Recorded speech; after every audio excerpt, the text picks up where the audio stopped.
ನೋಡಿ, ಗ್ರಾಮಸ್ಥರು ಒಂದು 10ರಿಂದ 12 ಊರಿನವ್ರು ಬಂದು ಸ್ವಯಂ ಪ್ರೇರಿತವಾಗಿ ಜಮೀನು ಕೊಡ್ತೀವಿ ಅಂತ ಹೇಳಿದ್ದಾರೆ.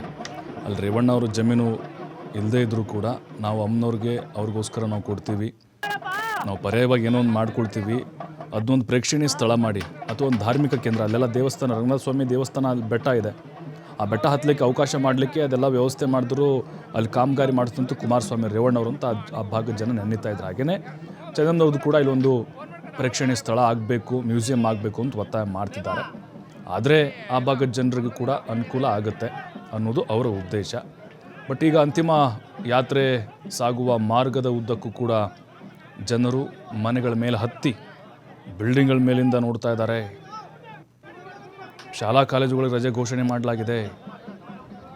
ಎಲ್ಲ ಅಂಗಡಿ ಮುಂಗಟ್ಟುಗಳನ್ನು ಸ್ವಯಂ ಪ್ರೇರಿತವಾಗಿ ಬಂದ್ ಮಾಡಿ ಇದರಲ್ಲಿ ಪಾಲ್ಗೊಳ್ತಾ ಇದ್ದಾರೆ. ಅಂದರೆ ಹೊಳೆನರಸೀಪುರದ ಜನ ಅಷ್ಟೇ ಅಲ್ಲದೆ ಬೇರೆ ಬೇರೆ ಕಡೆಗಳಿಂದಲೂ ಕೂಡ ಬಂದು ಈ ಯಾತ್ರೆಯಲ್ಲಿ ಸಾಗುತ್ತಾ ಇದ್ದಾರೆ. ನೋಡಿ, ಯಾವುದೋ ಒಂದು ದೇವರ ಪಲ್ಲಕ್ಕಿ ಉತ್ಸವ ನಡೀತಾ ಇರ್ಬೋದು ಅಂತ ಅಲ್ಲಿ ಫೀಲ್ ಆಗ್ತಾ ಇದೆ. ಯಾವುದೋ ಒಂದು ದೇವರು ನೋಡಲಿಕ್ಕೆ ಜನ ಬಂದಿದ್ದಾರೆ. ಆ ಸ್ಥಾನದಲ್ಲಿ ಚೆನ್ನಮ್ಮನವ್ರನ್ನ ಸಾರ್ವಜನಿಕರು ನೋಡ್ತಾ ಇದ್ದಾರೆ. ಹೂಮಳೆ ಸುರಿಸಿ ದಾರಿಯುದ್ದಕ್ಕೂ ಅಂತಿಮ ವಿದಾಯವನ್ನು ಹೇಳ್ತಾ ಇದ್ದಾರೆ. ಪೊಲೀಸರು ಕೂಡ ಹರಸಾಹಸ ಪಟ್ಬಿಟ್ರು ಅಂದರೆ ಆ ಒಂದು ಕ್ರೌಡನ್ನು ಕಂಟ್ರೋಲ್ ಮಾಡಲಿಕ್ಕೋಸ್ಕರ. ಈ ಒಂದು ಅಂತಿಮ ಯಾತ್ರೆ ಇದು ಇತಿಹಾಸದ ಪುಟಗಳಲ್ಲಿ ಖಂಡಿತವಾಗ್ಲೂ ಸೇರುತ್ತೆ. ಯಾಕೆಂದರೆ ನಾನು ಪದೇ ಪದೇ ಹೇಳ್ತಾ ಇದ್ದೆ, ಯಾವ ರಾಜಕಾರಣಿಗಳ ಸಂಬಂಧಿಗಳು ನಿಧನರಾದಾಗ ಈ ರೀತಿ ಗೌರವ ಸಿಕ್ಕಿಲ್ಲ ಕರ್ನಾಟಕದ ಇತಿಹಾಸದಲ್ಲಿ. ರಾಜಕಾರಣಿಗಳು ನಿಧನರಾದಾಗ ಸಿಗುತ್ತೆ ಸಹಜವಾಗೇ. ಆದರೆ ದೇವೇಗೌಡರ ಹಿಂದೆ ಇರುವಂಥ ಒಂದು ಶಕ್ತಿಗೆ ಇಷ್ಟು ದೊಡ್ಡ ಮಟ್ಟದಲ್ಲಿ ಜನರು ಪ್ರೀತಿ ಕೊಟ್ಟಿದ್ದಾರಲ್ವಾ. ಯಾವತ್ತೂ ಒಂದು ವೇದಿಕೆಯಲ್ಲೂ ಕೂಡ ಚೆನ್ನಮ್ಮನವ್ರು ಕಾಣಿಸಿಕೊಂಡಿಲ್ಲ ರೀ. ಯಾವುದೋ ಒಂದು ಖಾಸಗಿ ಕಾರ್ಯಕ್ರಮದಲ್ಲಿ ನೋಡ್ತಾ ಇದ್ವಿ ನಾವು. ಅದು ಬಿಟ್ಟರೆ ಕೆಲವು ಮಾಧ್ಯಮಗಳ ಇಂಟರ್ವ್ಯೂ ಬಿಟ್ಟರೆ ಎಲ್ಲೂ ಬಹಿರಂಗವಾಗಿ ಬಂದಿಲ್ಲ ಅವರು. ಅಲ್ಲೇ ದೇವ್ರ ಧ್ಯಾನ, ಅಡುಗೆ ಕೋಣೆ ಅಥವಾ ಹರದನಹಳ್ಳಿ ಕೆಲವು ದೇವಸ್ಥಾನಗಳಿಗೆ ಹೋಗೋದು, ಅದು ಬಿಟ್ಟರೆ ಎಲ್ಲೂ ಕೂಡ ಅವರು ಸಾರ್ವಜನಿಕರ ಕಾರ್ಯಕ್ರಮಗಳಲ್ಲಿ ಭಾಗಿಯಾಗಿಲ್ಲ. ಬಟ್ ಸಾರ್ವಜನಿಕರ ಹೃದಯದಲ್ಲಿ ಅವರು ಶಾಶ್ವತವಾಗಿರ್ತಾರೆ. ಅವರ ಮನಸ್ಸನ್ನು ಗೆದ್ದುಬಿಟ್ಟಿದ್ದಾರೆ ಚೆನ್ನಮ್ಮನವರು. ಅದಕ್ಕೆ ಕಾರಣ ಅವರ ಸರಳತೆ. ಯಾವತ್ತೂ ಕೂಡ ದೇವೇಗೌಡರಿಗೆ ಒತ್ತಾಯವನ್ನು ಮಾಡಿದಂಥವ್ರಲ್ಲ, ಅದನ್ನ ಕೊಡಿಸಿ ಇದನ್ನ ಕೊಡಿಸಿ ಅಂತ. ಪ್ರಧಾನಮಂತ್ರಿಯವರ ಧರ್ಮಪತ್ನಿ ಅನ್ನೋದು ಹಮ್ಮು ಬಿಮ್ಮು ಯಾವತ್ತೂ ಕಾಣಿಸ್ಲಿಲ್ಲ ರೀ. ಅವ್ರು ಚೀಫ್ ಮಿನಿಸ್ಟರ್ ಆದ ಕೂಡ ಅಷ್ಟೇ, ಒಂದು ದಿನ ವಿಧಾನಸೌಧಕ್ಕೆ ಬರಲಿಲ್ಲ ಅವರು. ಅಲ್ಲಿಂದಲೇ ಹಾರೈಸ್ತಾಯಿದ್ರು, ಅಲ್ಲಿಂದಲೇ ಧ್ಯಾನ ಮಾಡ್ತಿದ್ರು, ದೇವ್ರ ಮನೇಲಿ 5-6 ಗಂಟೆ ಕೂರ್ತಿದ್ರು ಅವರು. ಆ ಕುಟುಂಬವನ್ನು ಸಾಕಿ ಸಲುಹಿದಂತಹ ಕರುಣಾಮಯಿ, ತ್ಯಾಗಮಯಿ ಅದು ಚೆನ್ನಮ್ಮನವರು ಮಾತ್ರ. ಮೋಸ್ಟ್ಲಿ ಅಂತಹ ವ್ಯಕ್ತಿ ಮುಂದೆ ನಮಗೆ ನೋಡ್ಲಿಕ್ಕೆ ಸಿಗೋದಿಲ್ಲ ಅಂತ ಅನಿಸುತ್ತೆ. ಸಹಜವಾಗಿ ನಾವು ನೋಡ್ತಾ ಇರ್ತೀವಿ, ಅವಿಭಕ್ತ ಕುಟುಂಬ ಬಹಳ ವಿರಳ. ಅಂಥದ್ರಲ್ಲಿ 6 ಜನ ಮಕ್ಕಳು, 9 ಜನ ಮೊಮ್ಮಕ್ಕಳು, ಮರಿ ಮೊಮ್ಮಕ್ಕಳು, ಅವ್ರ ಜೊತೆಗೆ ಹೆಜ್ಜೆ ಹಾಕೋದಿದೆ ಅಲ್ವಾ, ಅವ್ರನ್ನ ಬೆಳೆಸೋದಿದೆ ಅಲ್ವಾ, ಅದು ನಿಜಕ್ಕೂ ಈಗಿನ ಮಹಿಳೆಯರಿಗೆ ಸ್ಫೂರ್ತಿ. ಅದೊಂದು ರೀತಿ ರೋಲ್ ಮಾಡಲಾಗಿ ತಗೋಕೋಬರು. ಯಾಕಂತ ಹೇಳಿದ್ರೆ ನಾವು ನೋಡ್ತಾನೆ ಇದ್ದೀವಿ ಇತ್ತೀಚೆಗೆ ಯಾವ ರೀತಿಯಾಗಿ ಸಂಬಂಧಗಳು ಇದಾವೆ ಕ್ಷಣಿಕಕ್ಕೋಸ್ಕರ ಅಂಥೇಳಿ. ಆದರೆ ಚೆನ್ನಮ್ಮನವ್ರಂಥ ಆ ದೊಡ್ಡ ಶಕ್ತಿನ ನೋಡಿದಾಗ ಹೌದಲ್ವ, ಚೆನ್ನಮ್ಮನವ್ರು ನಮಗೆ ಸ್ಫೂರ್ತಿ ಆಗ್ತಾರೆ, ಅವ್ರ ಥರ ನಾವು ಇರಬೇಕಲ್ವ ಅಂತ ಪ್ರತಿ ಹಳ್ಳಿಯಲ್ಲಿ ಕೂಡ ಗಲ್ಲಿಯಲ್ಲಿ ಮಾತಾಡೋ ಥರ ಆಗಿಬಿಟ್ಟಿದೆ. ಅದಕ್ಕೆ ಕಾರಣ ಚೆನ್ನಮ್ಮನವರು ದೇವೇಗೌಡರಿಗೆ ಕೊಟ್ಟಂತಹ ಆ ಶಕ್ತಿ. ಭಾಳ ದೈವಿ ಭಕ್ತರಾಗಿದ್ದರು ಅವರು. ದೇವ್ರನ್ನ ಭಾಳ ನಂಬೋರು, ಪೂಜೆ ಮಾಡೋರು, ಧ್ಯಾನ ಮಾಡೋರು. ದೇವೇಗೌಡರು ಮತ್ತು ಚೆನ್ನಮ್ಮ ಅವರ ದಾಂಪತ್ಯ ಜೀವನದಲ್ಲಿ ಯಾವತ್ತೂ ಕೂಡ ಬಿರುಕು ಕಾಣಿಸಿಕೊಂಡಿಲ್ಲ, ಕಿತ್ತಾಡಿಕೊಂಡಂಥ ಉದಾಹರಣೆನೇ ಇಲ್ಲ. ದೇವೇಗೌಡರು ಹೇಳಿದರು ಒಂದು ಕಾರ್ಯಕ್ರಮದಲ್ಲಿ, ನಾನು ಯಾವತ್ತೂ ಕೂಡ ಚೆನ್ನಮ್ಮನವ್ರಿಗೆ ಒಂದು ಪದನೂ ಕೂಡ ಜೋರಾಗಿ ನಾನು ಮಾತಾಡ್ದವನಲ್ಲ, ಯಾವತ್ತೂ ಕೂಡ ಏರು ಧ್ವನಿಯಲ್ಲಿ ನಾನು ಬೈದವನಲ್ಲ ಅಂಥೇಳಿ. ಇಷ್ಟು ಚೆನ್ನಾಗಿ ಅವ್ರ ದಾಂಪತ್ಯ ಜೀವನ ಇದೆ ಅನ್ನೋದಕ್ಕೆ ಕಾರಣ ಹೊಂದಾಣಿಕೆ, ಅಂಡರ್ಸ್ಟ್ಯಾಂಡಿಂಗ್ ಭಾಳ ಇಂಪಾರ್ಟೆಂಟ್ ಇತ್ತು ಅವ್ರಿಗೆ.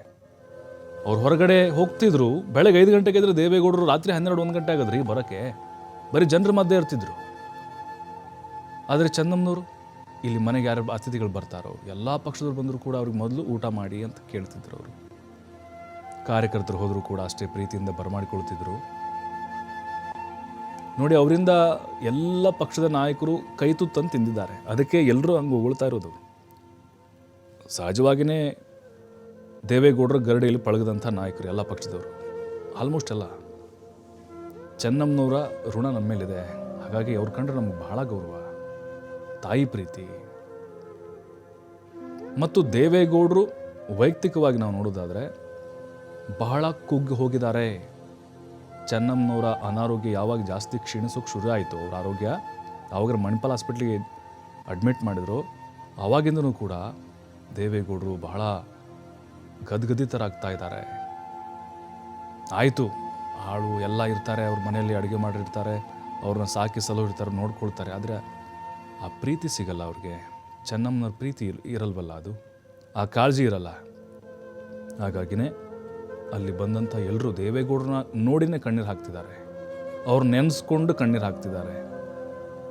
ಎಂಥ ತುಂಬು ಜೀವನವನ್ನು ನಡೆಸಿದ್ರು ಚೆನ್ನಮ್ಮ ಅಂತ. ಸಾಗರೋಪಾದಿಯಲ್ಲಿ ಸಾರ್ವಜನಿಕರು ಬರ್ತಾ ಇದ್ದಾರೆ. ಹೊಳೆನರಸೀಪುರದಿಂದ ನೇರ ದೃಶ್ಯ ನೋಡ್ತಾ ಇದ್ದೀರಿ ನೀವು. 20 ಕಿಲೋಮೀಟರ್ವರೆಗೂ ಹಾಗೆ ಇರುತ್ತಿದ್ದು. ಬಹುಶಃ ನಮಗನ್ಸುತ್ತೆ 1 ಲಕ್ಷದವರೆಗೂ ಹೋಗ್ಬೋದು ಅಂತ. ಪೊಲೀಸರಿಗೆ ಕಂಟ್ರೋಲ್ ಮಾಡೋಕ್ಕಾಗ್ತಾ ಇಲ್ಲ. ಅಷ್ಟು ಜನ ಹಳ್ಳಿಯಿಂದ ಬರ್ತಾ ಇದ್ದಾರೆ. ಬಹುಶಃ ರಾಜಕೀಯ ಕಾರ್ಯಕ್ರಮ ಆದರೂ ಇಷ್ಟು ಬರ್ತಿರ್ಲಿಲ್ಲ. ಅದು ದೇವೇಗೌಡರ ಮೇಲೆ ಇಟ್ಟಿರುವಂಥ ಅಭಿಮಾನ, ಆ ಕುಟುಂಬದ ಮೇಲೆ ಇರುವಂಥ ಒಂದು ಗೌರವ ಆ ಭಾಗದ ಜನರಿಗೆ. ಅಂತಿಮ ಯಾತ್ರೆ ಸಾಗುವ ಮಾರ್ಗದುದ್ದಕ್ಕೂ ಕೂಡ ಪುಷ್ಪವೃಷ್ಟಿಯನ್ನು ಸುರಿಸ್ತಾ ಇದ್ದಾರೆ. ರಸ್ತೆಯ ಅಕ್ಕಪಕ್ಕದಲ್ಲಿ ನಿಂತ್ಕೊಂಡು, ಬಿಲ್ಡಿಂಗ್ ಮೇಲೆ ಹತ್ತಿ, ಅಲ್ಲಿ ಫ್ಲೈಓವರ್ ಮೇಲೆ ನಿಂತ್ಕೊಂಡು, ವಾಹನ ಸವಾರರು ಅವ್ರ ಗಾಡಿ ಸ್ಟಾಪ್ ಮಾಡಿ ಅಂತಿಮ ವಿದಾಯವನ್ನು ಹೇಳ್ತಾ ಇದ್ದಾರೆ. ಚೆನ್ನಮ್ಮನವ್ರನ್ನ ಹತ್ತಿರದಿಂದ ನೋಡಿದಂಥವ್ರು ಅಥವಾ ಅವ್ರ ಬಗ್ಗೆ ತಿಳಿದುಕೊಳ್ಳೇ ಇರುವಂಥವ್ರು ಈಗ ಅವರ ತ್ಯಾಗ, ಅವರ ಜೀವನದ ಸಾರ್ಥಕತೆಯನ್ನು ನೆನೆಸ್ಕೊಳ್ತಾ ಇದ್ದಾರೆ. ಇಂತಹ ಒಂದು ಅಂತಿಮ ಗೌರವ ಬಹುಶಃ ಇನ್ಯಾರಿಗೂ ಕೂಡ ಸಿಗಲಿಕ್ಕಿಲ್ಲ. ಅಂದರೆ ಆ ಕುಟುಂಬಸ್ಥರು ನಿಧನರಾದಂಥ ಸಂದರ್ಭದಲ್ಲಿ ಅದು ಚೆನ್ನಮ್ಮನವ್ರಿಗೆ ಸಿಕ್ಕಿದೆ. ಇಡೀ ಕುಟುಂಬಸ್ಥರಿಗೆ ಶಾಕ್ ಆಗಿಬಿಟ್ಟಿದೆ ಜನರು ನೋಡ್ಬಿಟ್ಟು. ಆ ರೀತಿಯಾಗಿ ಅಂತಿಮ ದರ್ಶನ ವೇಳೆ ಅಭಿಮಾನಿಗಳು ಬರ್ತಾ ಇದ್ದಾರೆ ಮತ್ತು ಇಡೀ ಹೊಳೆನರಸೀಪುರ ಶೋಕ ಸಾಗರದಲ್ಲಿ ಮುಳುಗಿದೆ. ಪ್ರತಿ ಮನೆಗೂ ಕಣ್ಣೀರು ಹಾಕ್ತಿದ್ದಾರೆ.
ಎಂಬತ್ತೊಂಬತ್ತು ವರ್ಷದ ಚೆನ್ನಮ್ಮ ಅವರ ಅಂತಿಮ ಯಾತ್ರೆ, ಅವ್ರಿಗೆ ಸಿಗ್ತಿರುವಂಥ ಅಂತಿಮ ನಮನಗಳನ್ನು ನಾವು ನೋಡ್ತಾ ಇದ್ದೀವಿ.